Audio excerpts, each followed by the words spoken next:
ازيكم يا حبايب قلبي؟ عاملين ايه؟ يا رب تكونوا بخير. النهارده ان شاء الله هنعمل مع بعض روتين كده في المطبخ. بصوا هيطلع عيني النهارده في المطبخ. بس عادي يعني. بصوا، طالما الواحد بيبقى بيعمل الحاجه بحب ما بيحسش بتعب، وطالما المطبخ نضيف حواليكي والدنيا رايقه والحوض اهم حاجه رايق ونضيف. بصي الشغل ما بتحسيش بيه خالص. طبعا احنا مخلصين المواعين مع بعض امبارح ومشطبينها وعاملينها في الروتين بتاع امبارح. اللي ما شافش الروتين يروح يشوفه بقى. ولمعنا البوتاجاز ونضفناه وفرقع في وشنا. يلا الحمد لله. النهارده بقى ايه؟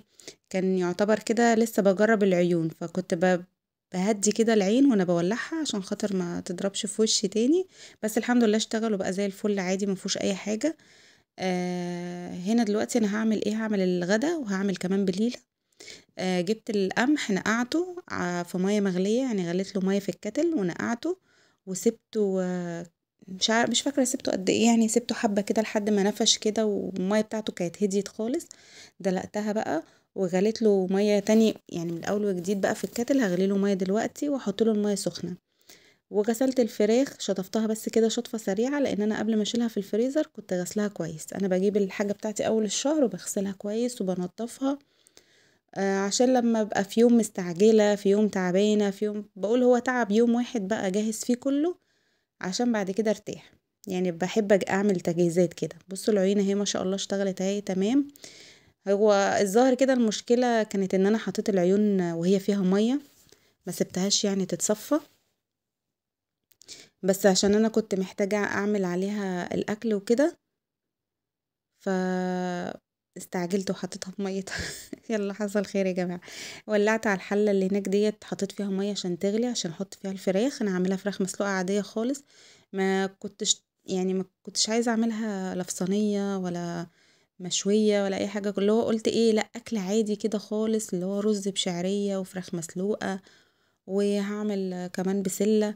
قلت حاجات كده ايه عادية، مش افتكاسات ولا اي حاجة، اكل عادي خالص. المية كانت غليت هنا في الكتل، حطيتها على القمح وولعت عليه. هعمل الرز بشعرية. بصوا انا لسه دلوقتي بدري على ميعاد الغدا، بس انا بجهز ليه بقى، ورايا ترويق وغسيل وحاجات كتير بره في الشقة. وكمان في واجبات بقى، ولادي وراهم واجبات وحاجات، فانا قلت ايه هجهز بس وقت الاكل هيبقى على السوا. يعني انا الرز جهزته كده، عملت الشعريه وغسلت الرز وشوحته كده حاجه بسيطه. وبصوا طفيت عليه كده، يعني انا حطيته كده قلبته تقلبتين وطفيت عليه مسويتوش. هنا كانت الميه غليت، هحط بقى الفراخ اهو. بصوا هسلقها عادي خالص. بفكر بعد كده لما اجي اسلقها ان انا اشيل الجلد من عليها. مش عارفه يعني هتعمل شوربه حلوه ولا لا، لان انا ولادي بيعانوا من موضوع الجلد ده، وكده كده بيتشال ويترمي. بصوا حطيت طماطمايه وحطيت بصلايه، وقلت اجرب بقى الفلفل الاصفر دوت. كنت شفت فيديو لنعناعة بتقول الفلفل الاصفر بيبقى حلو قوي فيه، فقلت اجرب. وحطيت له كمان جزرايه وحطيت له ايه تاني، في حاجه تاني حطيتها ما جاتش في الفيديو. حطيت قرفه، عود قرفه و... وحطيت بقى الملح والفلفل الاسود وسبت الفراخ بقى تستوي. دخلت بصيت كده على ولادي بصة كده سريعة اشوف الواجبات والحاجة. ما بيكتبوش الواجب الا لما بقى لازم قاعدة جنبهم، فقلت لهم بس ايه ثواني كده جهز بس كده حاجات بسيطة وارجع لكم تاني.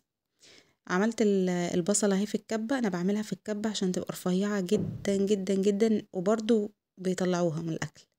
يعني مش عارفة اعمل ايه تاني، وبرضو بيطلعوها. حطيتها كده في الحلة وهبتدي بقى ان انا ايه اعمل البسلة. طبعا طريقة البسلة عادية خالص زي ما احنا متعودين ان احنا بنعملها. عايزه اقول لكم البسله انا مفرزاها في الفريزر. بصوا هتشوفوها دلوقتي هي اكنها لسه جايه طازه بالظبط. وكمان بسبك الصلصه وبشيلها، يعني لما بجيب صلصه بجيب كميه وبسبكها في اكياس واشيلها. برضو بتنفعني في وقت زي كده. التوم برضو بفرزه وبشيله. يعني بسهل على نفسي، بسهل على نفسي. يعني انا جايه اعمل اكل دلوقتي، البسله متفرزه، الصلصه متفرزه، الفراخ متنضفه ومتفرزه، كل حاجه متفرزه. بتعب يوم ما بجيب الحاجه بكميه وبعملها، بس بعد كده برتاح. فانت اعملي كده عشان ترتاحي. طبعا ما نسيتش البليله ولا عليها النار. انا بحب احط لها معلقتين 3 نشا كده يربطوا الميه بتاعتها شويه عشان ما تبقاش سايبه خالص. وبقلبهم واروح حطاهم عليها واحط بقى ايه اللهم صل على النبي. بحط لها بقى لبن عشان لما نيجي ناكل ما اضطرش ان انا احط بقى ساعتها لبن، او لو ما كانش موجود لبن هي ما بنحبهاش يعني قوي من غير لبن، بناكلها بس ايه الافضل بلبن وتبقى افيد. فانا بظبطها من دلوقتي، بحط اللبن وبحط السكر وبحط الفانيليا وبظبطها وبحطها في علبة في التلاجة. لما بنعوز بقى بطلع في الطبق، يا دوبك احط في الميكرويف دقيقتين يسخن، ناكل على طول، ولا احط سكر ولا احط لبن ولا احط اي حاجة خالص. بصوا البسلة ما شاء الله عليها شكلها، بصوا اكنكم لسه مفصصينها حالا. بصوا جميلة ازاي اهي. انا كده بسهل على نفسي، سهلي على نفسك وقفة المطبخ عشان خاطر يعني ما تكرهيش نفسك وتكرهي عيشتك وتزهقي من الوقفة في المطبخ. كفاية علينا المواعين اصلا يعني لوحدها، دي بنقف لها كل يوم في المطبخ بالمرتين وبالتلاتة. يعني المواعين دي لوحدها بجد نفسي يخترعوا لها كبسولة تترمي في الحوض، تبص تلاقي الحوض مفهوش اي حاجة خالص. الرز بوريكم اهو ان انا ما شربتوش ولا اي حاجة. الفراخ كانت معايا كده خلاص استوت او قربت تستوي، هطفي عليها. طبعا البسلة خلاص برضو استوت، هطفي عليها. الرز بقى هشربه وقت الغدا. بصوا اهو، انا كده خلاص احنا جينا وقت الغدا. شربت الرز وخلاص استوى، وادي الفراخ تمام والبسلة تمام، وكمان البليلة كانت استوت وتمام، وسايباها ان هي تهدى تبرد كده عشان احطها في التلاجة في علبة. بصوا الدنيا زي الفل، سهلت عليا وقفة المطبخ. والحوض كمان اول باول كانت ايدي فيه بنضف اول باول. يلا شجعوني بقى يا بنات كده، اعملوا لي لايكات او حطوا لي قلوب، اكتبوا لي كومنتات حلوة كده، قولوا لي حابين نصور ايه. انا لسه بادئه على الفيسبوك قريب اهو. عايزه اعرف بقى، عايزين تشوفوا فيديوهات تنظيف، فيديوهات مشتريات، رمضان داخل علينا، عايزين نجدد شويه في المطبخ، عايزين كمان نجيب شويه حاجات جديده اللي دخلت رمضان. طبعا الحاجه غاليه جدا، فاحنا مش هنجيب حاجات اوفر، هنجيب الحاجات بس اللي هنحتاجها، وحاجات تكون اسعارها معقوله. انا جبت شويه حاجات، قولوا لي كده لو حابين ان انا اصورها لكم وانزلها لكم، نشوفها سوا كده واعرفكم الديكورات بقى اللي هنغيرها في رمضان وهنعمل ايه.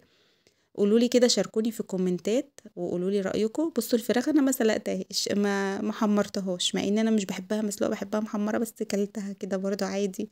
خلاص بقى كنت فصلت، كان عندي كميه غسيل عايزه تتنشر في المنشارين هنا وهنا والترويق والدنيا. بصوا المذاكره لوحدها يا جماعه تجلط، يعني المذاكره لوحدها تجلد. عيالي بيجلطوني واحنا بنذاكر. ده ليمون مخلل من اللي انا عاملاه، لو عايزين انزل لكم الطريقه بتاعته بيكتبوا لي في الكومنتات برضو. يلا حطوا لي بقى اللايك كده وشجعوني، واكتبوا لي في الكومنتات رايكم في الفيديو، وشاركوا الفيديو بقى مع اصحابكم وقولوا لهم على الصفحه بتاعتي. اشوفكم على خير في الفيديو الجاي ان شاء الله.